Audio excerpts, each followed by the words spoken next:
How did Raj come to America with just $10,000 in his pocket and then turn that into 50 million in just 20 years? And why am I standing in a room with over $7 million in comic books? And while we're walking through his warehouse, we're going to break down his approach to making money, building businesses, and the most important thing of all, the journey that made it all happen. This is a conversation with Raj. You know what I just thought about? When the microphones were on earlier, you might have caught some of what you were saying. Yeah. So when I edit, because I was talking too, you know what I'm saying? Because his mic is also on too, so it's just like two different things. Okay. Yeah. So we both were talking. So I'm interested to see how that's going to turn out. You can do another presentation, another voiceover for yourself. Yeah, but I don't think it's going to, because these are two different mics, so I can just separate the audio. That'd be cool beans. Your boyfriend's smart. Yeah, I told you he's a genius. So we're at your warehouse. Yeah. We had came by last Sunday just to check it out and scope what everything looks like. For people who've never been here, what is all of this? What do you mean by what this is? This is a warehouse where stuff comes from overseas. Yeah. It's accumulated here and then redistributed to the stores of people, businesses all over America, all over the world. So I do sales here and we do warehousing here. And this is not the only warehouse we have. We have a few of them.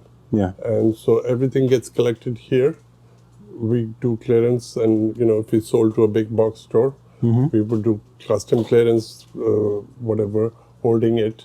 And then once it's time to ship, we ship it from here to whatever the need is. Yeah. So say a big box store ordered something and they wanted a July delivery, we would make sure the stuff came here by June end or something. So we would hold it here, and on the day of delivery, we call the truckers, they come and pick it up.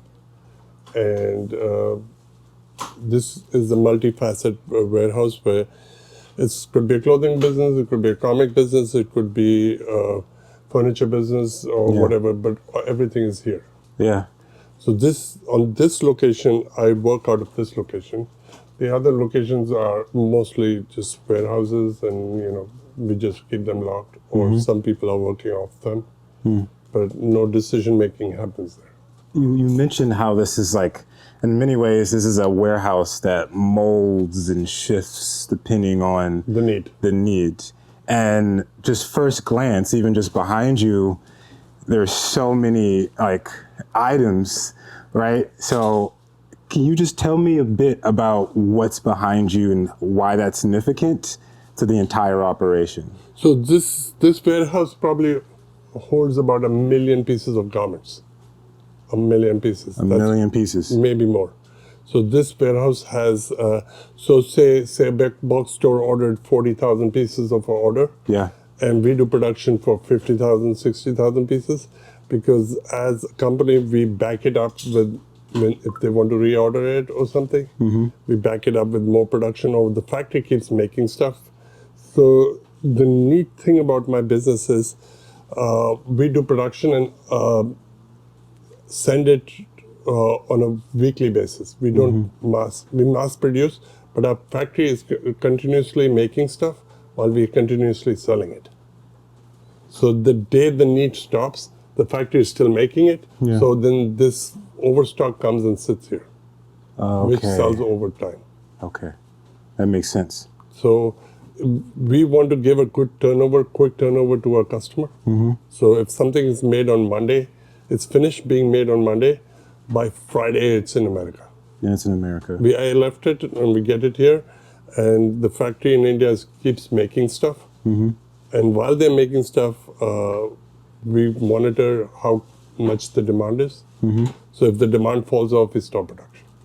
But we still have excess capacity coming over, and which we consume over the next few years. I have stuff here sitting that was made 20 years ago. So, do you... I custom make stuff for other companies. So you design these as well? Yeah, everything. Everything? Everything. Everything. Okay. We design it, we show them, we make presentations. And then once we make presentation, they buy it with their custom labels on it. Okay. Yeah. I mean, it's cool. Actually, we made a mistake. We should have sat here. The AC is a little blowing. Oh, okay. No, whatever. Oh, I see it. Yeah. No, it's okay. It's okay. Big warehouses and, It's all right. So when did you first get this warehouse? When did this one open up? This came in like 2003 or 4, 2003. maybe 4. I don't remember. I came to this country in 2000, so with nothing in my pocket. 2000? Yeah. 99 December. So I came with nothing, and in the process of coming, we built this warehouse infrastructure. At the same time, I built factories overseas to do production. At the same exact time. Like on a weekly basis, let's buy a new sewing machine, let's buy a new ironing machine, let's buy a new steamer. Industrial steamers are not the same as what you have in the house. Yeah. So we every month, I made some money today, let's go buy another machine. How long between when you first came to America until you started this particular business? What was the gap like? It was immediately. Few months.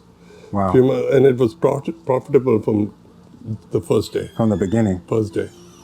There was Wow. It's interesting because I'm in the side of fashion where, there's a lot of people who make brands and then they talk about how they have to find a manufacturer and then design them and ship them, and they're talking about how their margins aren't that high. My margins were extremely high. From the very beginning. Get-go. Because that's the difference. I followed trends. Yeah. I hit trends. So I hit one trend after the other. In trends, you can actually ask whatever you want because people want the stuff on time. Already. And they want what is trending. So, I mean, I don't want to tell you what I paid for, what I sold it for, but it can be a 10x thing. Yeah. 10x, 15x, 20x. Wow. But you have to hit it when it's hot. When it's hot. When it's Do you cold, let it go when it's cold, or do you keep I it? walk away. Walk away. So the stuff which is sitting here is done. Yeah. What happens to it? It sells slowly. It takes 5-7 years to sell Right. it. I won't lose money on it, but at the same time, It takes up space, though. Yeah, but it doesn't take my energy. That's two different things. My energy goes into what's the next trend. So it's very important. Take us along. It's very important. It's like this item, like this skulls, cotton skulls and all. I created it. It's inspiration got from Alexander McQueen scarves, and these were created in 2007 or something, 2008, and I'm not going to tell you how much it cost me, but I sold them for $20, and the retailer sold it for $80. They mark up and all. The retail, they need to be 3 times whatever, So I guess they found value at 80. And I sold a few 100,000 of them. I didn't have an idea of how much you paid for them because I used to sell bandanas and everything. Bandanas, they're the smaller. Yeah. Bandanas, scarves, and everything. I know how much I paid for those. So if you sold them for 20, you made a pretty penny. Yeah, I'm telling you. But as of right now, there's no money in it. Yeah. It might cost me $3, sell it for $3.50. It's not going to make me anything. There's no money. There's no money. That 50 cents is more. I pay more in overhead charges. Yeah. Or renting or something. But I've made about a few 100,000 of these. So I'm stuck with maybe 10, 15 years later, I'm stuck with maybe 1,000 pieces. That's nothing. But every year we sell a few thousand. Okay. So it makes do for the space it's sitting here. It's like it's paying its rent in a little bit. And paying its rent, I still would have these warehouses, right? I still need them. So Yeah. And if people get to know you're doing closeouts very often, Yeah. they hold out. So I'm really fascinated about the design portion because we're talking a lot about the business aspect of it. And for what I understand about our audience is that a lot of folks tend to focus on the design and they forget about the business. There's a lot. I personally, I think I work for like 7 employees on my own. Yeah. That's my 7 employees. He Working. mentioned before we hopped on camera that right now he's operating 90 to 100 work hours a week. Yeah, easy. Easy. Easy. Easy. Yeah, okay. You see me jumping around. Yeah, and yet he's still super like available, which I find really interesting for a man that works as hard as he does. So there are many aspects to this business. I keep my eye on the money. That's me. I don't delegate money out. The cash flow is me. Yeah. All right. The second aspect is design. The design aspect is basically I find something and I value add it. Everything in my business is value add. So you buy something and you change its original condition. So like this was a scarf. You're looking at it, that's fine. Yeah. This was a scarf. I took the scarf and value added it and made it into a jacket. This was a simple scarf. Value added. Yeah. So the value add came from converting. So my competition is keeping it to the scarf. I changed its nature of it and changed it into something else. So I value add every aspect of my business. Is this So a that term? makes me, no, it's not a term. It makes me different from other Indians or other people I'm competing with. Yeah. So just change the aspect of, so like that stool, the fabric is what people buy and the stool is there are 2-3 different things happening there. Yeah. But I changed that. That's the fabric there. That's the fabric. That's the metal thing. We merged it and converted and created something else out of it. So you don't find those tools with anybody. It's only me because I value added something to it. So that's the part of the business which brings me more money. What's your thought process when it comes to how much value to add? It doesn't matter. Dollar-wise, it doesn't matter. You Doesn't could matter. add a few pennies to it. Yeah. Or you could add whatever. But it's removing me from the rest of the competition. There's nobody like me then. So I buy a scarf and make dresses, pants, jackets, hoodies. Look, so like this is also came from a scarf. It's not. It came from a scarf, but it was value added, and so the scarf like this is $6, and the 2.5 scarves get used in it. This sells for $40. So I don't know what changed it or something, but my cost was 14, 15, and then cost of construction, and then double value added. Yeah. So that's the aspect of, oh, this is here, this is here. This is a bathroom mat. I'm just showing you what it is. It's a bathroom mat. You know, the ones you sit it's a bathroom mat. It's a bathroom mat. Yeah. The ones you stand on top of every evening Yeah. to brush your teeth or that's sitting on your toilet. So that's what it is. This is so. When I was in college, I used to find any and everything. I used to have a sewing machine.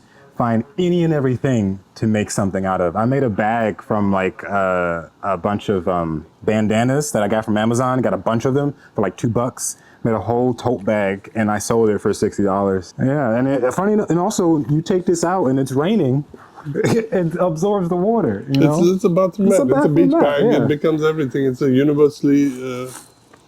I mean, I was just standing. It came in my eyesight. But this is how my business evolves. No, but it brings up a great point that regardless of what your initial intention is, there's a way that you can still spend it in which you can then gain more from that. You can get something more from that, and you're also giving that to the person buying it. So yeah, you're making the extra money, but the person who's buying it is like, oh wow, I really like this. And you don't know. Someone could have saw a bathroom mat. It was like, I wish I had a bag in that. I've sold 10,000 of these. 10,000 people were like, hey, I wish my bag felt like a bathroom mat. Yeah, they don't know it's a bathroom mat. They don't. Yeah, brilliant. So, in a way, it's making me look different from the rest of the people that I'm doing business. Also, if you notice, the whole warehouse is color. Yeah. And if you go to Macy's or big box stores and all, they keep them like black and white and like no prints. Yeah. Mine is all print. I noticed that too. Some Yeah. people try to stay So away from prints because they get it worried. keeps me happy, and my house is completely different. At home, it's clean, very minimalistic, and here it's like everything's on top of each other. Yeah. It's completely different. So I have two lives. Like I see two different facets. And all of this is you. Yeah. You have no partners. No, nothing. 100 hours a week, no partners. 90, 100. But I have a lot of employees. Yeah. Shit load of employees. How many employees? 300. 300 employees across all Well, factories. everywhere, Yeah. Warehouses, factories, production. What's your relationship with your employees? Pretty good. I only know about 25 of them directly by name, and so I don't even know if the other 300 know who, Who you are? Yeah. or they've interacted with me at all. Do you feel like there's some responsibility to your employees as someone who owns the company that they're working at, or no? No, because if I I would be killing myself every day. Yeah. So it's better to have barriers inside. There's nothing to be mean about it, but if all the employees have problems, Yeah. and you have to be, the ones you have to be interactive with. So imagine if I have to hear 300 of them, Yeah. then I would be sick. You would, and you have to keep the business going Yeah, because so- if you don't do that, so- they don't have a job. I'd rather be only talking to 20, 25 of them. Yeah, Let the others deal with the others. I understand. I understand, brother. So it's everybody has feelings, and if you interact with every single employee, you're going to be in the hospital. Yeah. Dealing with 20, 25 can be pretty, How do you navigate situations where an employee might not be doing their job, or a factory, or some area in your chain isn't operating the way you want it to? How do you navigate those situations? That's a tough one. It's a tough one. It's like the worst part is trying to fire an employee. That's the worst aspect of this business. Yeah. Nothing worse than trying to fire an employee. I fall sick that day. I actually fall sick. Oh, really? It's like, that's the worst aspect of it. How many do you, off the top of your head, how many times have you had to do that? A bunch. A bunch. Does it get easier? No, it's like, but you build relationships with them, you build friendships with them, and sometimes you have to fire them because the business has failed. Sometimes you have to fire them because they're not doing well. Sometimes you have to fire them; they don't accommodate into your. They're fighting you. My best thing is I do not. I try to eliminate all resistances. Yeah. And if I get resistance, it's not going to let me go ahead. Yeah. So remove all resistance from your life, and you will move forward very easily. You never worried that the resistance could be something that you should hold on to? It just feels that way. I have to let it go. You have to let it go, regardless. Regardless, you won't move. You won't move. So also running these businesses, you have to let go of small. So I have say if you're working 10 hours a week, say 10 hours, whatever, like 40 hours. Say you have to allocate 80% of your time to 20% of the issues. Most of your time has to go to 20% of the issues, and maybe 20% of the time goes to 80% of your issues. So cash management, inventory, the things you think are very important should take up 80% of your time. And the things that are not important, push it out for next week. Because as a capacity, you can only handle that much work. Yeah. Your brain is only able to handle certain issues or solve certain issues, solve the biggest ones. And let the small ones figure itself out. You never push yourself past that threshold? Never, Yeah. never. It's going to eat you up, and where you're going to land up. So in life, if someone cheats you, Let it be. let it be. It's not that big. if you got cheated, whatever. They you'll walk know. away. So you walk away, but you don't actually waste your time. If my time is worth X dollars an hour, Yeah. X, do I want to invest 5 hours into X trying to deal with that issue, whereas I could be making that much money? Yeah. You don't want to do that. Raj is a money man. You don't want to waste his time. Yeah. A lot of my time goes into managing money. Yeah. Design is easy. Once it's designed, Yeah. it's easy because then it's going to stay around for like 10 years. I don't design everything every day. Design something and it sticks. Yeah. I design, most of my clothing is one size. So it's universally acceptable. And it's time, it's like not a trend that will last a month or 2 months. Regarding comics also, what I did was I bought plain comics, Yeah. found the artist, told him to sign them, value add, Value add. and then I slabbed them. Yeah. So the slabbing happened like this.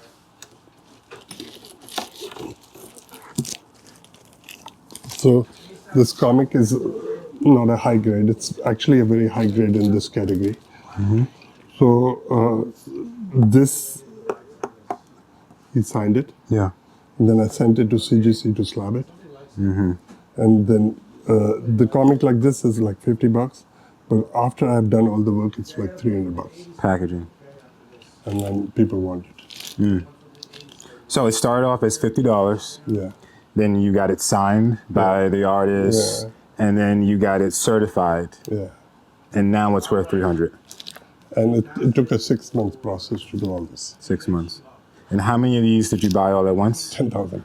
10,000. All right, so 10,000 copies, one comic. Are these? Yeah. Yeah, 10,000 copies of one comic, originally $50. No, some of them go up. Go higher. up? Oh, higher. But they're generally 50, and there are comics in this which could be $3,000, $5,000. Yeah. But, Like, here, Mary, take this.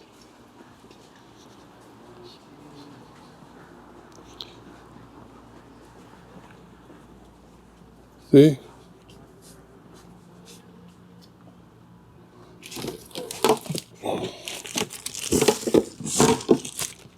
This is.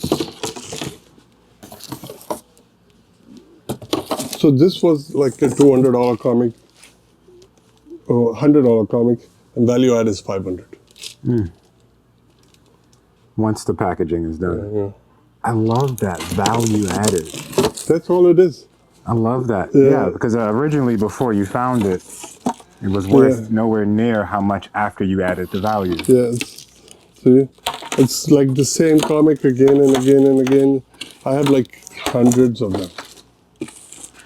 Oh, this is different. So each number has, and then I go around marketing it. People get to know because I'm the biggest one. Yeah. Everybody knows I have it, so they come to me. I charge whatever I want. I control it. Because supply and demand. Yeah. Brother, yeah. That's the definition of it too. Yeah. You have them, they come to you, and they can't get it anywhere else for the most part. I control it. So you control the demand, Yeah. I control the the supply. price, the supply. So you control the supply, you set the price, and then they, yeah. He's put the pan to my face. It's so funny. So, Oh, brother. I mean, I put an X million into it, Yeah. and then So when we came in here originally, you mentioned that it was, okay.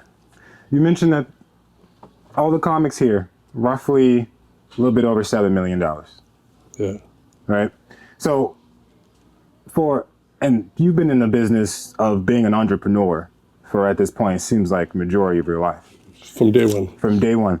So when I say $7 million, or when I say $5 million, $10 million, $2 million, does that raise any hairs to you? Why? Why? It's just, what do you mean? Why should it be raising hair? What do you mean? Well, if I'm in a coffee shop and I'm talking about $7 million, other people around me, if they hear me, that raise some hairs.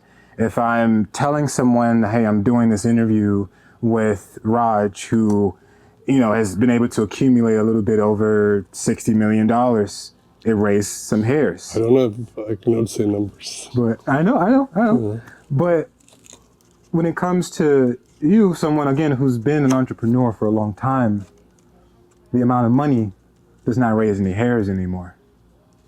Was there ever a shift, or have you always been that I've way? always been like that. You've always been that way? So, yeah, I mean, don't think of, Yeah. I don't know, you only need that much bread, that much, food or clothing, or the rest is all excess. Yeah. You need a car, a home. You got the what rest you is- need, yeah. The rest is excess, right? Mm-hmm. You don't need it. So if someone was to ask Raj, if you were stranded on a desert island, those questions, what would you take with you? Still become a millionaire. On a desert island by yourself? Still become a millionaire. Yeah, regardless. So I came to America 25 years ago Yeah. with 10,000 in my pocket and created it again, without knowing a single person in America. It won't matter. Take me out, push me anywhere, I'll still become what I need to become. Yeah. Yeah, I had a pretty bad month last month. It was pretty bad. I got wiped out. But didn't matter. It didn't make a difference to my life. Yeah, you just kept going. Yeah. It's just I money. lost 5% of my wealth. I don't know, for Raj, I understand, but yeah. So I lost 5% Wow. of portfolio cash. Wow. So How do you process that? I didn't. It just got up next day. Doesn't matter. It took me a few hours Yeah. to get over it. Yeah. I had to re-strategize, rechange, retool, and get back out. Have you been wiped out multiple times? Yeah. Like 5. Like 5 times, man. And each time it's like, You become stronger afterwards. yeah. You become bigger and stronger. So every time I've had problems, you shrink a little, reevaluate,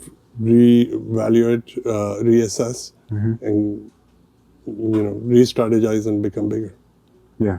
So it's my time to become bigger again.